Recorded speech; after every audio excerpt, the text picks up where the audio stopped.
네, 오늘은 요한일서 두 번째 시간입니다. 사랑이신 하나님이라는 제목으로 말씀 나누도록 하겠습니다. 자, 먼저 우리 앞서 이렇게 나눠드린 우리 유인물 한번 보시면요. 요한일서 비아라를 먼저 한번 살펴보고 요한일서를 들어가도록 하겠습니다. 자, 먼저 저자를 살펴보면 저자의 이름이 따로 나오지가 않습니다. 어떤 서신은 누가 적었다 나오는데 이 요한일서에는 저자의 이름이 나오지 않습니다. 그러나 이 필체와 문체를 보았을 때 그 저자의 특징은 알 수가 있습니다. 자, 그러면 저자의 특징이 뭔가? 첫 번째 보시면요. 예수를 직접 경험하고 전한 사람이었다는 겁니다. 아, 그러면 예수님의 제자일 가능성이 있겠구나. 이렇게 우리가 추측할 수 있어요. 자, 요한일서 1장 1절부터 보면 나와 있습니다. 자, 그러면 수신자, 받는 사람은 누구냐? 아비들, 청년들, 아이들, 이렇게 자녀들이라고 부를 정도로 권위가 있고 나이가 있는 사람이라는 것입니다. 자, 저자가 자신의 이름을 그러면 밝히지 않는 이유가 있을 텐데 대개 자신의 이름을 밝히지 않는 것은 수신자들이 이미 알고 있는 권위자였다라는 것입니다. 말 안 해도 누구다라는 것을 알면 굳이 이름을 밝힐 필요가 없죠. 무명이면 이름을 밝혀야 되는데 유명한 사람이면 이름을 안 밝혀도 다 안다는 거예요. 자, 요한서신에 나타나는 유대적인 배경들은 저자가 유대인이라는 것을 시사합니다. 아래 보시면요. 이렇게 앞에는 장절입니다. 요한일서에. 자, 피가 죄를 깨끗하게 한다.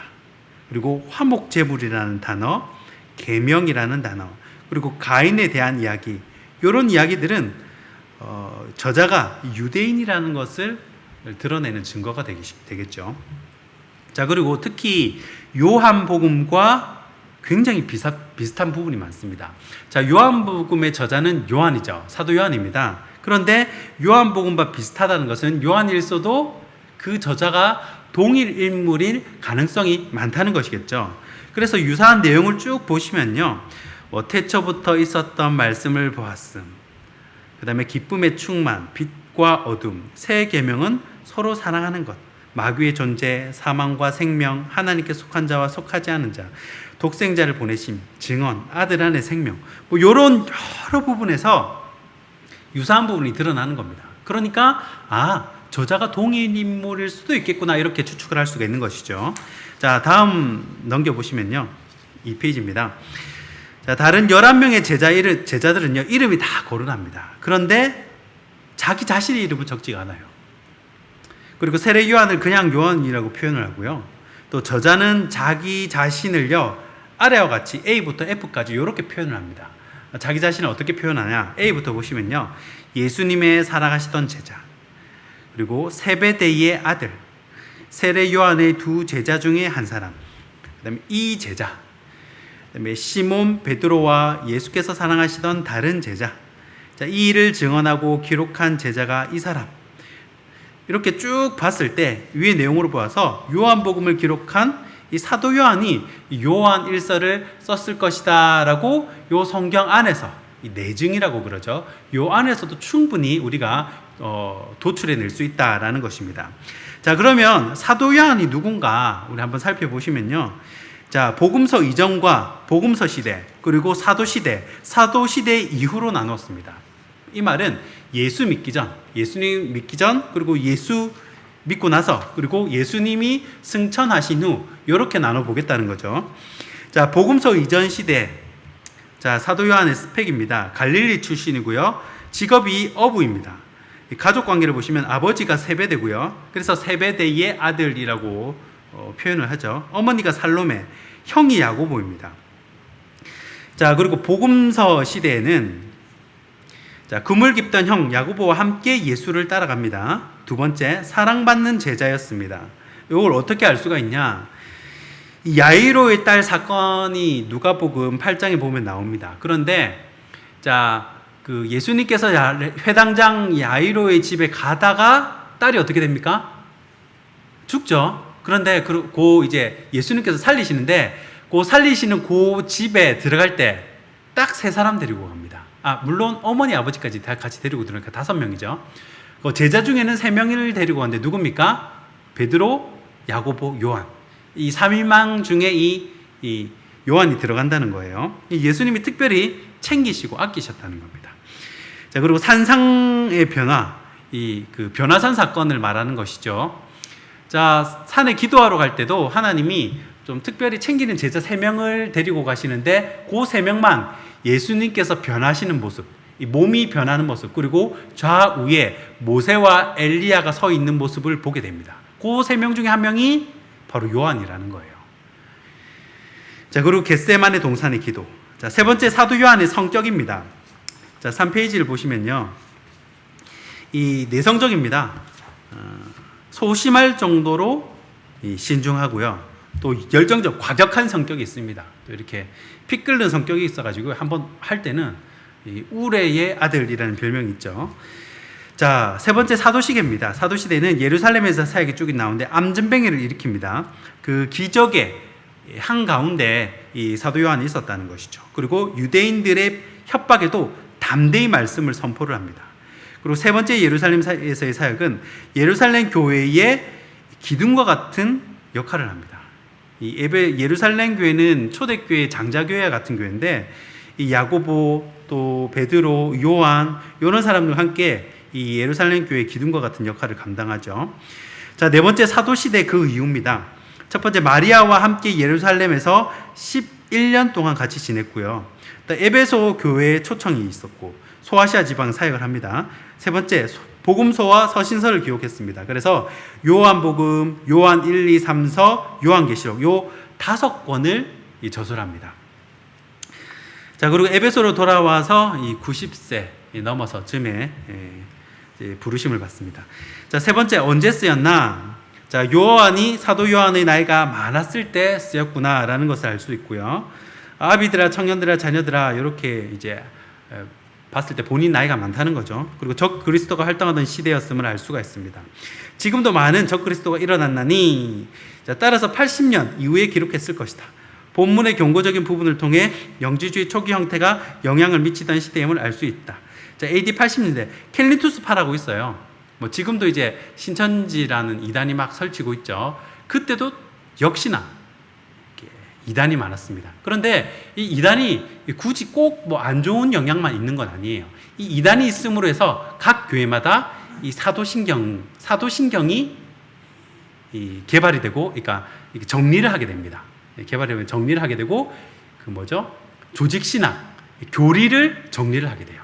각 교회마다. 거기서 유래가 나온 겁니다. 이 이단의 공격으로부터 방어하기 위해서 그렇게 생겼다는 것이죠. 자, 저자는 요한복음의 개념들과 주제 위에 요한 1서를 저술한 것으로 보입니다. 자, 요한복음 저술 시기 AD 85년에서 90년 정도로 보고 있습니다. 자, 네 번째 보시면요. 그래서 위 내용으로 보아 AD 85년에서 90년 사이에 기록되었을 것이다 라고 봅니다.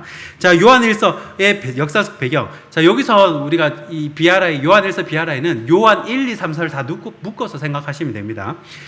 자, 1번 에베소의 헬라 문화의 종교 배경, 영적 배경. 요거는 에베소서 할 때 배경을 살펴봐서 이 대략적인 것은 다 제외했습니다. 자, 음란하고 태폐적인 이교의 영향, 이 아데미 신전이 특히 특징적이고요. 여사제만 뭐 1000명이 넘었다고 하죠. 마리 사제지 창녀죠. 그리고 헬라 철학의 영향, 신비주의, 혼합주의 종교들, 그리고 우주적 이원론으로부터 파생된 금욕주의와 쾌락주의. 자, 사도 바울의 예언이 있었습니다. 적 그리스도가 활동할 것이다. 이 가현설인데 이 가짜가 거짓 가짜입니다. 그리고 현은 보인다, 거짓으로 보인다는 거예요. 그냥 진짜처럼 보인다는 거예요. 뭐뭐처럼 보인다. 그러니까 예수님이 눈에 보이지만 눈에 보이는 것처럼 보인다는 거예요. 영지주의. 그러면 실체는 어디 있다는 겁니까? 하늘에 있다는 거예요. 하늘에 있고 밑에 보이는 예수님은 그림자라는 겁니다. 자, 우리가 그림자가 있는데 옆에 사람 발을 밟았어요. 그러면 그림자가 밟으니까 뭐 상관없는 거잖아요. 사과 안 해도 되잖아요. 그림자가 이렇게 때렸다. 뭐 폭행죄 전혀 상관없죠. 그림자가 뭐 이렇게 서로 뭐 이렇게 만졌다. 아무 지장 없죠. 그렇게 보는 거예요. 어차피 우린 그림자인데 우리가 무슨 죄를 짓든 무슨 상관이냐. 그래가지고 이제 쾌락주의가 발달을 하고요. 이렇게 뭐 좀 이렇게 도덕적으로도 해이해지고, 왜냐하면 그림자니까. 실체는 어차피 하늘에 있으니까. 그래서 예수님이 뭐뭐처럼 보인다는 거예요. 실제가 아니라는 거죠. 자, 거짓, 그러니까 예수님의 육체에 그 십자가를 부인하는 것입니다. 자, 자, 거짓 선지자의 활동 케린투스파 아까 말씀드렸고요. 자, 이번 영지주의에 대한 배경을 제가 빨리 읽어드리겠습니다. 고대 그리스어로 깨달음, 자, 지식이라는 말입니다. 지식. 자, 이러한 뜻을 가진 그노시스에서 비롯된 영지주의라는 말은 영적인 지식, 영적인 깨달음의 뜻으로 이들은 육체는 악하다는 신념에 따라 그리스도의 인성을 인정하지 않았다. 영지주의라는 일반적인 호칭은 2세기에 성행했던 각종 종교적 이론들을 버무려 만든 이단을 말한다. 영지주의의 가장 큰 특징은 혼합주의다. 페르시아의 이원론과 마술, 바벨론의 점성술, 동양의 각종 신비주의 종교, 헬라의 철학, 유대교의 율법, 기독교의 구원론 등이 기독교의 구원론을 골격으로 하면서도 헬라의 철학을 논리적인 근간으로 혼합한 것이다. 완전 짬뽕을 해놓은 것이죠. 자, 그래서 이 영지주의 역사는 넘어가도록 하겠습니다. 자, 5번 한번 읽어보시고요. 5번에 자, 요한 1서의 중심 내용입니다. 가르침 받은 대로 예수님 안에 거하라는 거예요. 예수님 안에. 두 번째, 예수 그리스도 안에 영원한 생명이 있다는 겁니다. 생명. 세 번째, 하나님과 예수 그리스도와의 사귐이 있다는 것입니다. 교제가 중요하다는 거예요. 4번, 예수 그리스도 안에 있는 영생. 자, 6번, 요한일서의 저술 목적입니다. 자, 1번, 목격자적 이 증언을 함으로써 성육신하신 그리스도에 대한 믿음을 굳게 하기 위해서. 2번, 거짓 교사들과 그들의 방탕함과 잘못된 가르침을 알려 경계하기 위하여. 또 세 번째, 그리스도인들의 구원의 확신을 주기 위하여. 4번, 그리스도의 대속을 통한 형제 사랑을 잘 실천하게 하기 위해. 5번, 하나님 아버지와 아들 예수 그리스도와의 사귐의 관계를 갖게 하기 위해. 6번, 예수 그리스도를 믿는 성도들에게 이미 영생이 있음을 알게 하기 위해. 7번, 적그리스도와 거짓 선지자의 미혹됨으로부터 성도들을 보호하기 위해. 8번, 행함과 진실함으로 서로 사랑할 것을 권면하기 위해. 자, 이렇습니다. 자, 마무리하고요. 뒤에는 이제 유다서 비아라가 있는데, 유다서는 제가 거의 잘 볼 수 있는 기회가 잘 없지 않습니까? 그리고 한 장밖에 안 되기 때문에 제가 정리하는 김에 유다서도 같이 정리를 했습니다. 지금은 같이 볼 그것이 안 되고 나중에 한번 따로 이 유다서 비아를 한번 보시면 좀 나중에 유다서 주일에 보실 때 좀 도움이 되리라 생각을 합니다. 자, 사도 요한은 이 인생의 말년에 사랑을 많이 강조하고 실천을 했다고 합니다. 자, 본인이 이 교회에서 오래 생활을 하다 보니까 이 90평생을 살아보니 이 지식도 지나가고 이 능력도 지나가고 명예도 지나가고 이 사랑만 남더라라는 것입니다. 그래서 사도 요한은 오늘 본문을 통해서 이 사랑이신 하나님을 설명하고 있는 것입니다. 자, 그래서 오늘 본문에는 이 사랑에 대해서 알아보는 시간을 갖고자 합니다. 자, 사랑에 대해서 첫 번째는 사랑의 근원입니다. 오늘 본문 7절 말씀입니다. 사랑하는 자들아 우리가 서로 사랑하자. 사랑은 하나님께 속한 것이니 사랑하는 자마다 하나님으로부터 나서 하나님을 알고. 아멘. 자, 사랑의 근원은 하나님이십니다. 하나님의 속성 자체가 사랑입니다. 그래서 우리가 교육자나 성도를 사랑한다든지 자녀를 사랑한다든지 부부가 서로 사랑하는 것은 그 마음속에 이 하나님의 속성이 있기 때문에 그렇습니다. 자, 우리가 마음속에 저분을 좀 도와드려야겠다. 내가 교회를 좀 섬겨야지. 이런 마음의 근원이 누구로부터 왔냐면 하나님으로부터 왔다는 겁니다. 하나님이 주신 마음이라는 거예요. 그렇기 때문에 우리가 서로 사랑하는 가운데 하나님의 사랑을 느끼는 겁니다. 불신자가 왜 교회에 오겠습니까? 세상에서 느껴보지 못한 이 하나님의 사랑을 경험하고 싶은 마음이 있기 때문에 그렇습니다. 이 율법의 완성도 사랑이요, 또 은사의 최종 단계도 사랑입니다. 베드로서 1장에도 결국 믿음으로 시작해서 사랑으로 마칩니다.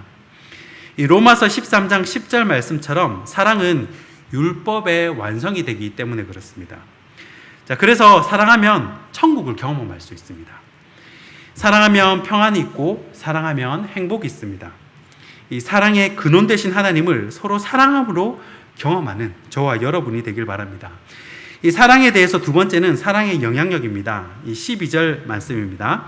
자, 어느 때나 하나님을 본 사람이 없으되 만일 우리가 서로 사랑하면 하나님이 우리 안에 거하시고 그의 사랑이 우리 안에 온전히 이루어지느니라. 아멘. 자, 서로 사랑하게 되면 눈에 보이지 않는 하나님이 우리 안에 거하시게 되는 그런 신비를 체험하게 된다는 말씀입니다. 자, 12절 본문에 보시면 어느 때나 하나님을 본 사람은 아무도 없지만 서로 사랑하면 하나님이 우리 안에 거하신다고 기록을 합니다. 자, 우리가 어떤 공동체를 섬겨도 그렇고요. 어떤 사랑이 많은 부서, 사랑이 많은 공동체, 이런 거를 섬기다 보면 그런 곳은 많은 성도들이 가고 싶어 합니다. 그런 공동체에 속하고 싶어 해요. 왜냐하면 거기 가면 자신도 사랑받고 누릴 수 있다라고 그렇게 생각을 하기 때문에 그렇습니다. 이 국민 MC 유재석 씨를 보면요. 유재석 씨가 나오는 프로는 다 웃음이 있습니다. 그리고 이렇게 남을 이렇게 디스하는 것이 아니라 세워주고 관심을 가져주는 게 보입니다. 배려해 주시는 걸 보여요. 이 세상 관심과 사랑도 이런 힘이 있는데 이 하나님 안에서 나누는 사랑은 훨씬 그 영향력이 영적으로 크다는 것입니다. 이 사랑에 능력이 있고 사랑에 힘이 있습니다. 저도 사람인지라 실수할 때가 있습니다. 본의 아니게 성도에게 상처를 줄 때도 있고요. 마음을 상하게 할 때도 있습니다. 그때마다 저는요, 직접 찾아가서 그분께 사과를 할 때도 있지만 때로는 이 마음으로 그분을 위해 축복 기도를 할 때가 있습니다. 그래서 하나님께 하나님, 제가 그분을 위해 날마다 축복 기도하고 있다는 사실을 꼭 알게 해주세요 라고 그렇게 기도를 합니다. 그러면 그 성도를 바라보는 눈빛이 달라집니다. 왜냐하면 사람은 영적인 동물이기 때문에 이 눈을 보면 이 사람이 나를 미워하는지 아니면 나를 사랑하는지 알 수가 있다는 거예요. 이 다윗이 무명 시절에 하나님이 양떼를 한번 맡겨봤습니다. 물론 아버지나 형들이 시켜서 하는 일이겠지만 그런 것도 하나님이 다 지켜보신다는 거예요.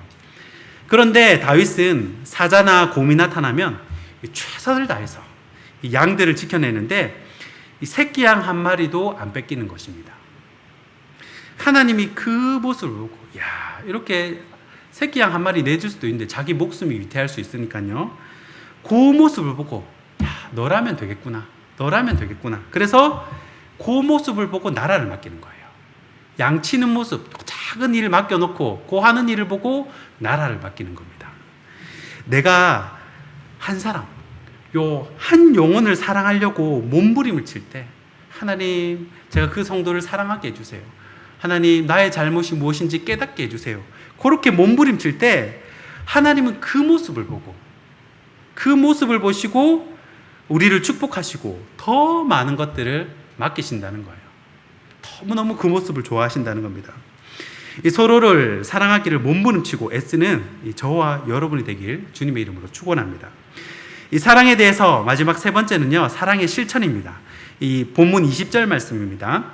자, 누구든지 하나님을 사랑하노라 하고 그 형제를 미워하면 이는 거짓말하는 자니 보는 바 그 형제를 사랑하지 아니한 자는 보지 못하는 바 하나님을 사랑할 수 없느니라. 아멘. 자, 말로만 사랑하는 것이 아니라 이 사랑은 실천이 중요합니다. 자, 믿음은 좋은데 형제 사랑은 힘들다. 이건 아니라는 것이죠. 자, 이 부분은 사실 저도 힘든 부분인데 그래서 저는 늘 이 사랑의 은사를 달라고 간구를 합니다. 이 사랑의 은사를 받으면요, 나를 그렇게 욕을 하고 때려 죽이려고 해도요, 그 사람을 위해 기도를 하면요, 이 눈물이 줄줄 흘러요. 그리고 축복 기도가 나옵니다. 또 사랑의 은사를 받으면요, 그렇게 행복하고 좋을 수가 없습니다. 이 퍼주는데 행복하고 이 나누어주는데 풍성합니다. 자, 지난주인가 하여튼 그 뉴키즈에서 어느 일반인이 출연을 했습니다. 이 창원에서 약국을 운영하시는 분이신데, 자, 이분은 라오스에서 이 자신의 것을 나누며 베푸는 일을 매달 한 달에 한 번씩 가서 그렇게 베푸는 일을 하는데, 약사니까 약을 들고 가겠죠. 너무너무 행복해 보였습니다. 그 얼굴이 너무너무 평안하고 행복해 보였습니다. 자, 약국에서 한 달에 한 1,000만 원 정도를 번대요. 1,000만 원 정도를 버는데 자신의 이 10분의 9를 라오스의 이 어려운 사람들을 도와주고 또 학교 지어주고 지금까지 한 20군데 정도의 학교를 20개 정도의 학교를 지었다고 합니다. 거기에 다 사용을 하고 본인은 아내와 이 100만 원 가지고 생활을 한다는 거예요. 자, 그런데도 너무너무 행복해 보였습니다. 이 조근식 약사. 나중에 한번 찾아보시기 바랍니다. 여러분, 세상의 사랑도 그렇게 행복해 보이는데 하나님 안에서의 사랑은 여러분 얼마나 풍성하고 행복하겠습니까? 말씀을 정리하겠습니다. 사실 하나님 사랑의 최고의 표현은요, 하나님 사랑의 최고의 표현은 예수 그리스도입니다. 성육신하신 예수 그리스도예요. 그래서 요한일서 1장 1절 첫 시작을 뭐라고 하냐면 우리가 들었고 눈으로 보고 손으로 만지마 되었다고 이 사도 요한은 기록을 합니다. 자, 우리가 함께 신앙생활을 하면서요, 밥도 사줄 수 있겠죠.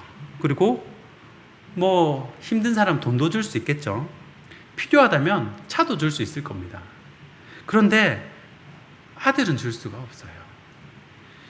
누가 저에게 목사님, 연우 콩팥 하나만 빌려줄 수 있습니까? 이번에 연우가 좀 희생을 해주면 안 되겠습니까? 그러면요, 단호히 거절할 것 같아요.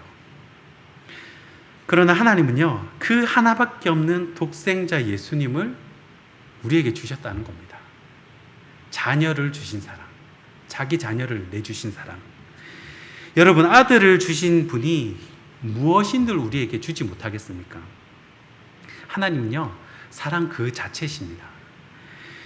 오늘도 사랑이신 하나님 안에서 참된 안식과 평안을 누리는 저와 여러분에게 주님의 이름으로 축원하고 축복합니다. 기도하겠습니다. 사랑의 하나님, 사랑의 근원 되신 하나님을 내 마음에 모시고 그 사랑을 나누고 실천하게 하시니 감사드립니다.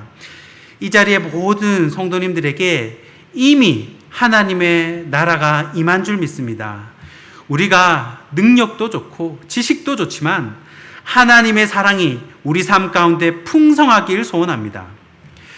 이제는 우리 주 예수 그리스도의 은혜와 하나님 아버지의 사랑과 성령의 교통하신 은혜가 사랑의 근원이신 하나님을 일평생 닮아가길 원하는 이 자리 모든 성도들 머리 위에 이제부터 영원히 항상 함께 있을지어다. 아멘.